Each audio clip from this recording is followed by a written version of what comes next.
Good morning and welcome to the National Newspaper Publishers Association's Let It Be Known. It is Wednesday, June 29th, 2022. And as we continue to follow the unnerving decisions by the U.S. Supreme Court and the damning testimony about former President Donald Trump, news that many shouldn't scoff at as they did in 2016 when Trump ran for president, Sirius XM host and self-proclaimed king of all media, Howard Stern, said he's seriously contemplating a run for president in 2024. And if he does, he says he'll have two primary agendas: one, to end the Electoral College, and two, to expand the High Court by 5 justices.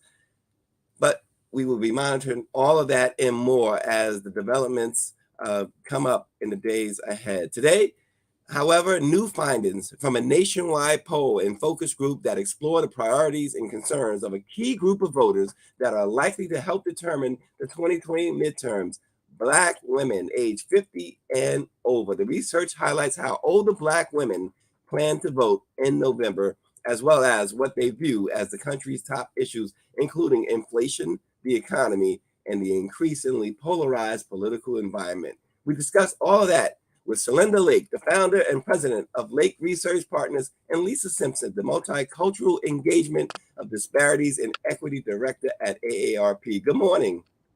Good morning. Well, Lisa, I know that AARP and the NMPA is highlighting new findings from a nationwide poll and focus group that explores the priorities and concerns of a key group of voters that are likely to help determine the 2022 midterms. Can you tell us a little bit more about this? Sure, absolutely. First of all, glad to be here this morning on behalf of AARP. And I want to just set the ground before we dive into the research. At AARP, our mission really is to make sure that the most important issues facing older adults get the attention and the action that they deserve. And we know that voters age 50 and older are the largest voting bloc in the country, and that women age 50 and up are particularly critical cohort in elections. So this is especially true for Black women, who are one of the most active voting blocs in the U.S. electorate. And while women age 50 and over make up a quarter of the voting age population, they cast 30% of all ballots in the 2020 election. More than 8 in 10, or 83%, registered women voters in this age group turned out to vote. And meanwhile, Black women are only about 7% of the population, but have voted at or above 60% in the past 5 presidential cycles. You know, Black women have had tremendous influence in critical swing states like Wisconsin, Texas, and Florida, and they led the way for women of color in Georgia during the 2020 presidential election, representing almost 17% of the state's electorate and 84% of turnout by women of color. And in the recent survey from AARP Pennsylvania, 79% of older Black women said that they are extremely motivated to vote in this upcoming midterm election. So despite all of this, you know, their votes are often taken for granted and their concerns are ignored and just not really understood. And so knowing that outsized impact of older women voters, but not seeing this reflected in campaigns, AARP created the initiative called She's the Difference to explore and really explain the attitudes and the fears and the hopes of these women, so our elected leaders and our political candidates can better address their needs and the issues that they really care about. Well, and let's bring Melinda in. Melinda, and the findings, what did you find to be the top concern of Black women voters ages 50 and older this election cycle? I think you're on mute. Oh, there we are. Go ahead. Thank you so much for having me, and I want to thank AARP for doing such a comprehensive study so that we would have the answers to these very important questions. So first of all, if we look at the most important problem, African American women over 50 say racism is the number one problem in the country. 49% say that is a top concern, followed right behind by rising cost of living, 42%. And African American women over 50 particularly concerned about rising prices as the number one economic issue that affects them personally. 63%, way ahead of wages and income, taxes, government spending. African American women in particular, very focused on the rising cost of food, the rising cost of housing, and the rising cost of health care. Oops, I can't hear you. I'm sorry. We also have with us Dr. Benjamin Chavis, our president and CEO. He's joining us now as well. Dr. Chavis joined AARP on behalf of the NMPA yesterday for a roundtable on this subject. Good morning, Dr. Chavis. Good morning. And we had a great roundtable yesterday. A lot of good facts. I want to salute the AARP for doing such a study, and certainly all of the researchers that work with them. This is the kind of data that we need, and it shows the importance of Black women in general, but particularly Black women who vote over 50. I mean, they make the critical difference in a lot of these elections, and we got to make sure that the people who make public policy understand the power of Black women over 50. Yeah, let me go back to Lisa for a moment. Lisa, we know that AARP, you do these pollings, but you don't take a side, whether Republican, Democrat, Independent, you don't choose sides. But tell us why these polls are important.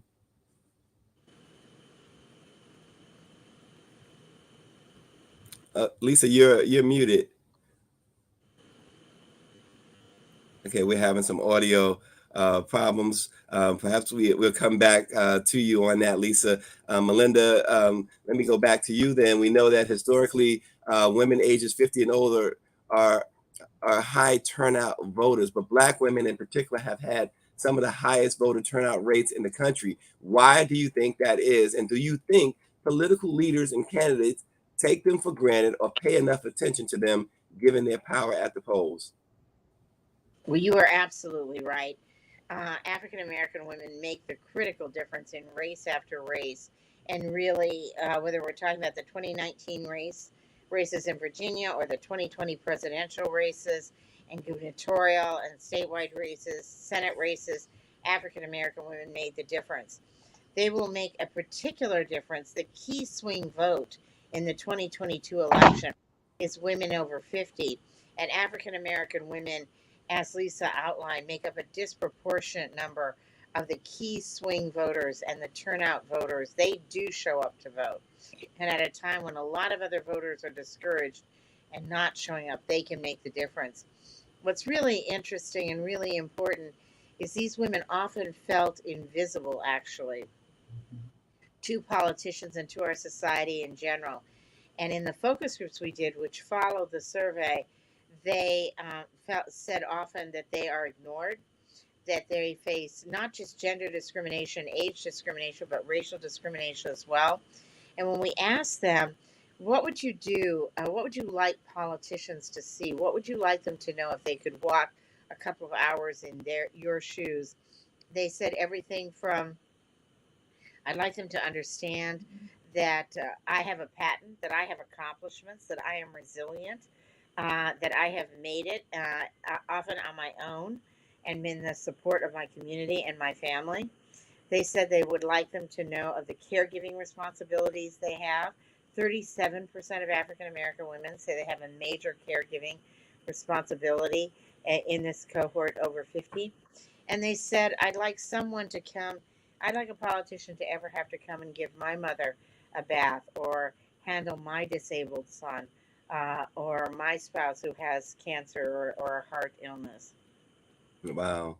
Wow. I'm not sure if Lisa's audio is corrected at this moment, but before we go back to Lisa, Dr. Chavis, Celinda just said something really impactful and disturbing at the same time. Black women feeling invisible in this day and age, and the things that they've accomplished, especially at the polls, and especially given the 2020 election and 2021 special election. Why is it that Black women are still made to feel invisible? Because they're not given credit for all of what they do. Mm-hmm. They're not recognized by the political system as much as they should be. You remember the hearing where the confirmation of Ketanji Brown Jackson to Supreme Court. all kind of images came out again about trying to deplore the status, the standing, the intelligence, the genius of Black women. And I think this is a significant finding in this data. That's why the AARP is right on target. And we in the Black press, we're going to take this data, Stacey, and use it to help mobilize GOTV. We need to get out the vote. 10 million more Black voters this year. And I'm so pleased that the report from AARP is also very timely. It's exactly what we need. Now, you and I know that Black women are very visible, but the established media doesn't give them visibility as way they should. That's why the Black press is so important. Yeah, and Lisa, I understand we have you back. Just want to go back to that previous question I posed. Why are these polling and this research important for AARP? Yeah, thank you for coming back to me, Stacey. I appreciate that. And sorry we were having that trouble before. No problem. But we are a nonpartisan organization, as you mentioned earlier. So we are not ever, pushing one candidate over the other.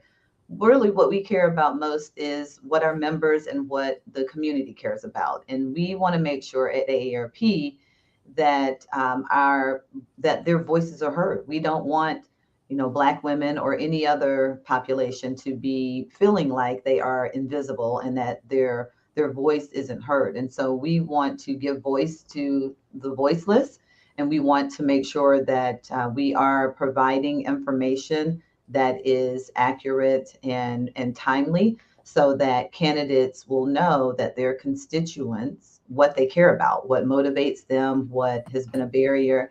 And hopefully these candidates will understand that they have to listen to these huge voting blocks that make a difference. African American, Black women who are 50 and over, we are going to be deciders in this race and in this election cycle, and so will just the voting block of 50 plus. So our members, want to raise their voice and to actualize their choice, and we would just want to make sure that we back that up with information. Yeah, well, excellent information. Certainly you've provided. Celinda, about 90% of Black women voted for President Joe Biden in 2020. This is a group known to be pretty loyal to the Democratic Party, but only 17% of older Black women in the survey said they have made up their minds about who they will vote for in 2022. What are your thoughts on that? Really, really important piece of data. And thank you, Stacey, for elevating it. And I think it's really counter stereotype. One of the things I love about polling is that conventional wisdom is usually wrong about 95% of the time, plus or minus 5%. And so this was one of the most important pieces of data, because everybody thinks that older women are have completely made up their mind, but they're watching candidates. And I think it's a message to the Democratic Party. If you want these voters to come out and to vote for you, you have to speak to them, and not on October 28th, or go in and yet again ask African American women to bail out the Democratic Party. You have to go in and start running for supporting Black women who are running for office, and giving them money and support in terms of contributions and staffing. And then you have to speak to Black women's concerns. And they do bring a unique agenda and a unique perspective to the table. They're much more supportive of government, role of government.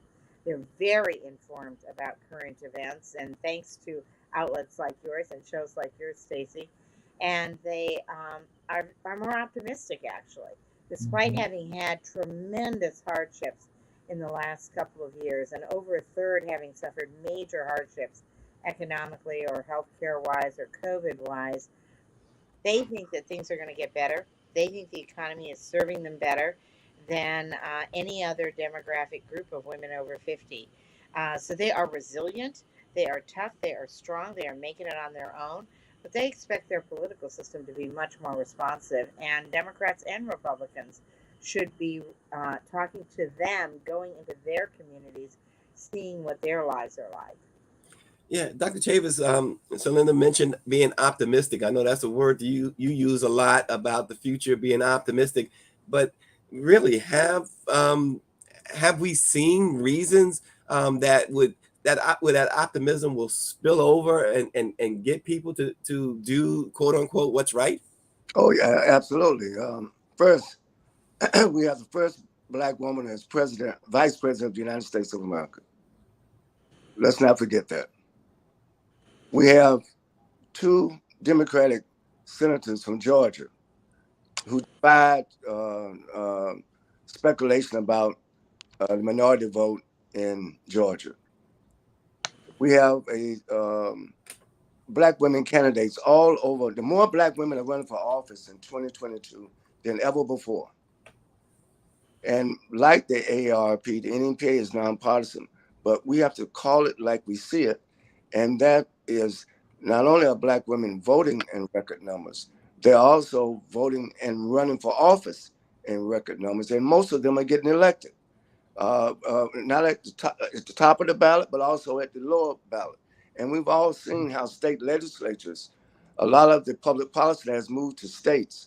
And so we got to make sure we have state senators and state representatives in all these congressional and judicial districts at the state level, as well as the national level. So yes, I think we have more than reason to be optimistic, but it's the messaging.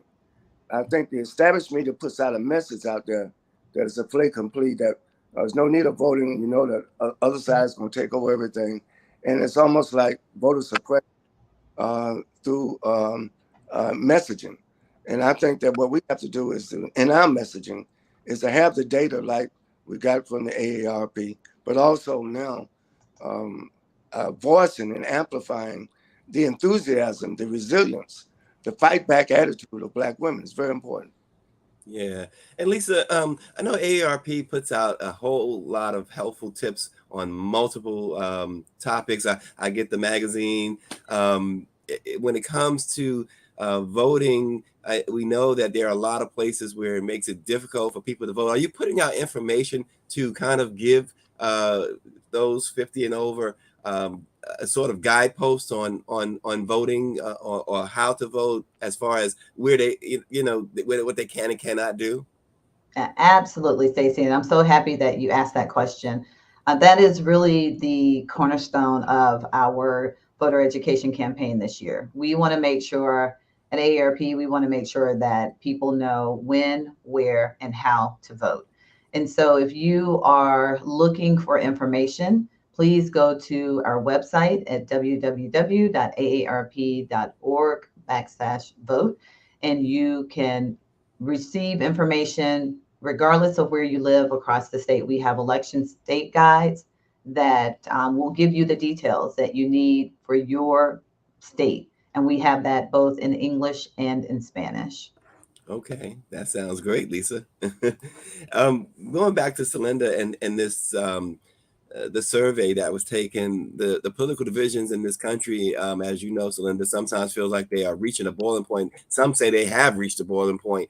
One of the key findings in the survey is how strongly Black women aged 50 and older feel about the divisiveness. Can you tell us more about those findings?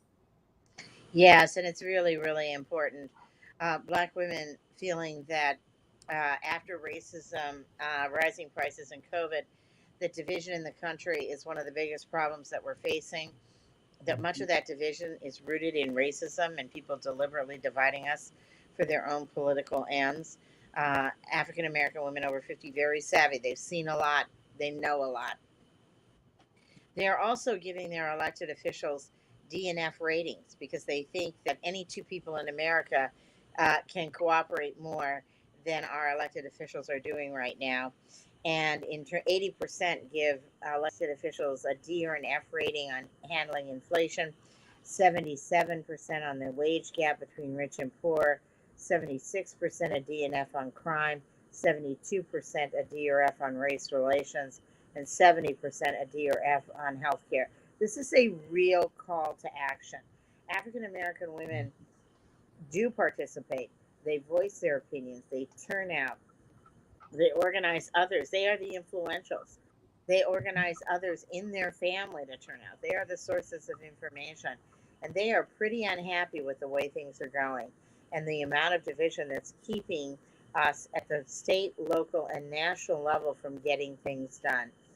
This is a real call to action because they are the ones that knit their communities together and get things done at the state and local level.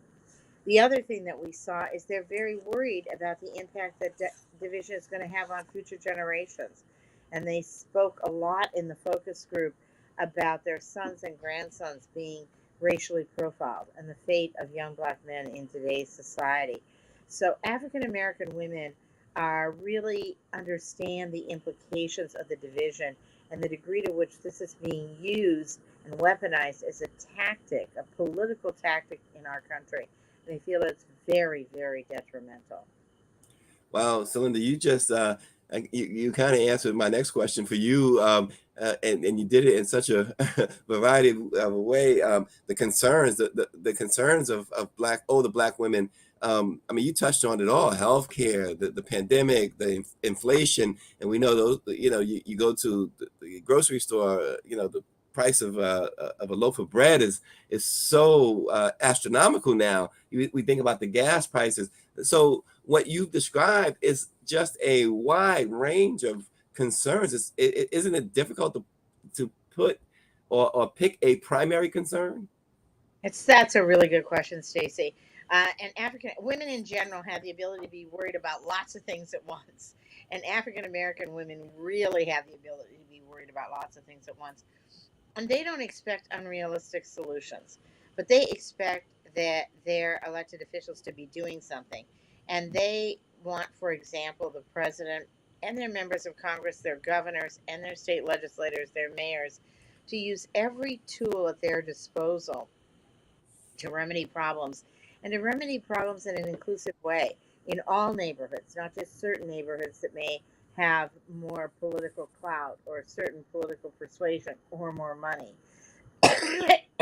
And African American women, as you mentioned, and Dr. Chavez, as you mentioned, are running in record numbers, and they are effective. The effectiveness ratings of Black women when they are in office are astronomical. They get more done, and they get more done not only for their neighborhoods, but for everybody. Well, Lisa and Dr. Chavez, either one of you, I don't know how, you know, Lisa, we got to keep her nonpartisan, but I want to throw this out there because what Celinda's saying is something that we all know. Black women can shoulder a lot, and they've proven throughout our history that they shoulder so much. But isn't that an unfair ask to continue to ask Black women to shoulder so much? I mean, when do they get a break? Yeah, that's a great question. I mean, as a woman who is in this demographic that we're talking about, you know, I can feel the burden. I know that just from my own background, you know, I'm a product of the South, and so my family was born and raised. My parents in Alabama. You know, I heard stories growing up about their battles just with segregation and racism and inequalities and social injustice, and so. Um, uh, uh, I guess I was taught to, you know, built, you know, to just be resilient, and my family's history shaped my future and serves as the root of my passion for creating equitable equitable pathways through advocacy. And so I understand that burden, but I can tell you as a part of that demographic, I also feel a great deal of responsibility. And regardless of how tired I am, how many times, you know, I've had to say the same things over and over, or if I feel like I'm fighting the same fight, or maybe sometimes I feel like I'm running into a brick wall, I want to make sure that I am exercising my right at all times. And regardless of how much of a burden that may feel at times, it is what actually brings me, you know, joy to be able to exercise that freedom that I know that my ancestors and that my family, you know, fought for. And so um, while it can be a burden, it also it is just a wonderful opportunity to be able to continue to raise my voice and make my choices known. Well, I think somebody wrote, perhaps Maya Angelou, "The strength of a Black woman." It never can be underestimated, but certainly many have taken it for granted. Dr. Chavis, you know, early at the top of this program, we talked about the prospect of Howard Stern running for president under the guise, or at least with the platform of expanding the court and also eliminating the electoral college. And I bring that up just to say that to ask you this question: has the state of American politics has gotten that bad where we're looking at people like Dr. Oz in Pennsylvania, and now Howard Stern? We've already had Donald Trump, now Howard Stern from radio. Well, keep in mind, Donald Trump was a media fiction, a media personality, and he ran the presidency like a reality show. And of course, that's why now he may get indicted for all the things, because the last reality show trying to overthrow the American democracy was criminal. So I think that I think the state of democracy, I'll go back to something that Lisa just said. I think that we have an opportunity, a responsibility. Yes, there are burdens. Yes, there are hurdles. But if you look at our history, Stacey, Black women, Black men, Black children, by God's grace, we found a way how to overcome, go around, sometimes have to go through these burdens. And our resilience is in our DNA, and we have to tap into it. And this is one of the moments in 2022 where we have to defy all of the established critics who say that the Black vote is going to be low turnout, or predicting that Black women will not be engaged like they were in 2020. They don't know. And that's something that Celinda said earlier. Our polls, people need to poll our people to get the truth. And this is what's invaluable about what the AARP has done. It's a poll from our community, of our community. And in the data that we pay attention to, we should first pay attention to that data and not to the data of the cynics, not to the data of the people who have already thrown in the towel. Listen, this is going to be a summer of transformation. This is going to be a summer of mobilization. We're going to go into the fall with high spirits, getting out that vote, and we'll be working with AARP hand in hand. Well, and as we about to close, Celinda, is there anything that's really stood out to you as you examine the results of this survey?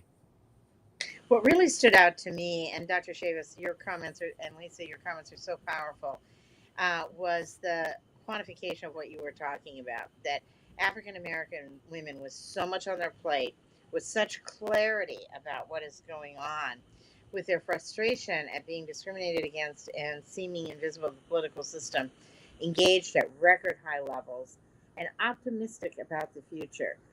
The future of this country rests in the hands of African American women, and I'm really pleased that AARP made sure to lift their voices up, and that we have an outlet like this to really get this data out. So thank you for all you do.